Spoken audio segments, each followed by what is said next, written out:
Selamat malam semuanya. Perkenalkan, nama saya Irsan Rantinus Sinaga. Saya dari Teknik Industri Unrika dengan NPM 2510121. Di sini saya akan mempresentasikan tentang sebuah kasus material, di mana kasusnya itu ialah sebuah perusahaan manufaktur menggunakan poros berbahan baja karbon untuk mesin produksi. Setelah beroperasi selama kurang lebih 6 bulan, proses tersebut tiba-tiba patah tanpa menunjukkan tanda deformasi plastis yang signifikan. Kegagalan menyebabkan berhentinya proses produksi dan kerugian perusahaan. Pertama kita identifikasi dulu jenis kegagalannya itu di mana, yaitu jenis kegagalan yang dialami poros tersebut adalah patah getas. Hal ini diketahui karena poros patah secara tiba-tiba dan langsung putus menjadi dua bagian. Ciri utamanya adalah tidak ada perubahan bentuk atau penarikan bahan yang terjadi sebelum patah. Berbeda dengan jenis patah ulet yang dimana bahan akan melar atau berubah bentuk terlebih dahulu sebelum akhirnya putus. Patah getas terjadi secara seketika seolah bahannya keras namun rapuh seperti kaca atau batu, seperti contoh pada gambar yang di samping. Yang kedua, ciri-ciri kegagalan. Tidak ada deformasi plastis. Sebelum patah, bahan sama sekali tidak berubah bentuk, tidak memanjang, tidak mengecil ukurannya, dan tidak ada tanda penyokan. Bentuknya tetap sama seperti saat baru dipasang. Bisa kita lihat pada kurva di bawah ini bahwa material brittle fracture itu kurvanya hanya sebatas elastis limit saja, yang dimana material ini tidak ada deformasi plastis. Kita juga bisa melihat permukaan patah yang khas. Permukaan patahan brittle fracture memiliki dua area utama yang menunjukkan pola garis-garis halus tempat awal retakan merambat lambat, dan area kasal atau granular yang merupakan zona patahan getas seketika saat sisa penampang dan tidak mampu lagi menahan beban, seperti pada contoh gambar di bawah. Bisa kita lihat. Yang ketiga, hubungan struktur atom dan jenis kegagalan. Baja karbon memiliki struktur kristal di sisi atau body center kubik pada suhu room.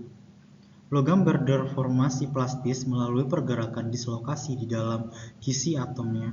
Namun, di bawah beban berulang yang berputar selama 6 bulan, terjadi konsentrasi tegangan lokal. Struktur atom di titik tersebut mengalami slip berulang yang memicu pemutusan ikatan atom secara bertahap. Cacat mikro ini berkumpul membentuk retakan awal karena poros terus berputar. Retakan merambat memutus barisan atom satu persatu tanpa sempat mengaktifkan gerakan dislokasi secara massal ke seluruh material, sehingga secara makro tidak tampak adanya perubahan bentuk atau deformasi plastis. Kalau yang keempat, penyebab kegagalan. Penyebab kegagalan bisa kita lihat dari sisi material, yaitu kemungkinan adanya kotoran atau cacat di dalam baja saat pengecoran, atau pemilihan kadar karbon yang kurang seragam, sehingga batas lelah atau fatigue limitnya lebih rendah dari beban operasional aktual mesin. Kita bisa juga melihat penyebab kegagalannya dari sisi proses. Jika dari sisi proses, ini sering menjadi pemicu utama. Kesalahan proses fabrikasi seperti adanya goresan tajam akibat pembubutan, ketiadaan radius pada bahu poros, atau kesalahan heat treatment yang menyisakan tegangan sisi internal. Penyebab kegagalan juga kita bisa lihat dari sisi lingkungan, yaitu faktor operasional seperti getaran berlebihan di luar desain awal atau vibrasi, pelumasan yang kurang optimal sehingga menaikkan suhu gesek, atau paparan korosi ringan yang mempercepat inisial retak awal. Yang kelima, ketepatan pemilihan material yang digunakan. Baja karbon pada dasarnya adalah material standar yang baik untuk poros karena kekuatan, kekakuan yang memadai, serta biaya yang ekonomis. Namun, dalam kasus ini, baja karbon biasa memiliki kelemahan pada sensitivitas takikan, dan ketahanan lelah jangka panjang jika tanpa perlakuan khusus. Mengingat poros gagal hanya dalam waktu 6 bulan, dapat disimpulkan bahwa pemilihan jenis bahan karbon biasa pada kasus ini kurang tepat atau kurang optimal untuk mengantisipasi beban tinggi mesin tersebut, atau material yang digunakan tidak diberikan proses pengerasan permukaan yang memadai sebelumnya. Yang keenam, solusi teknik untuk mencegah kegagalan. Perbaikan desain bentuk. Hindari membuat perubahan ukuran diameter poros yang mendadak dari besar ke kecil secara langsung.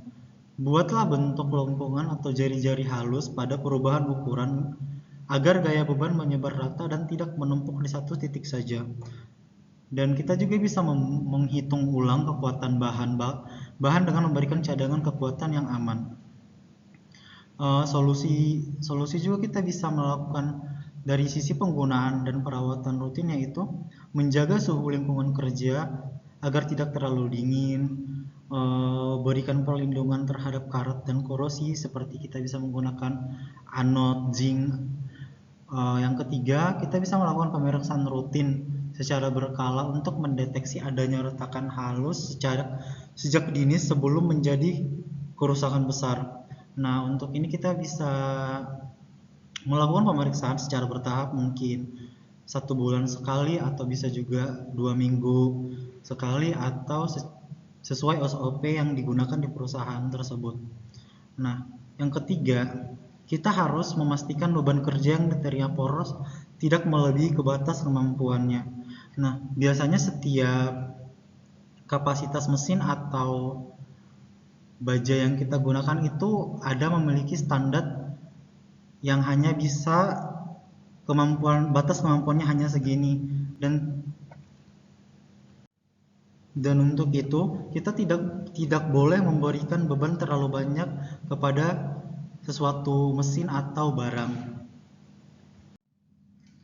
Nah, untuk itu demikian dengan presentasi saya pada hari ini tentang kegagalan material brittle fracture. Hanya itu yang bisa saya sampaikan. Jangan lupa subscribe, komen, like, karena di tugas ini butuh 50 setiap masing-masing subscribe, like, ataupun komen. Mohon bantuannya dan terima kasih. Saya tutup presentasi ini.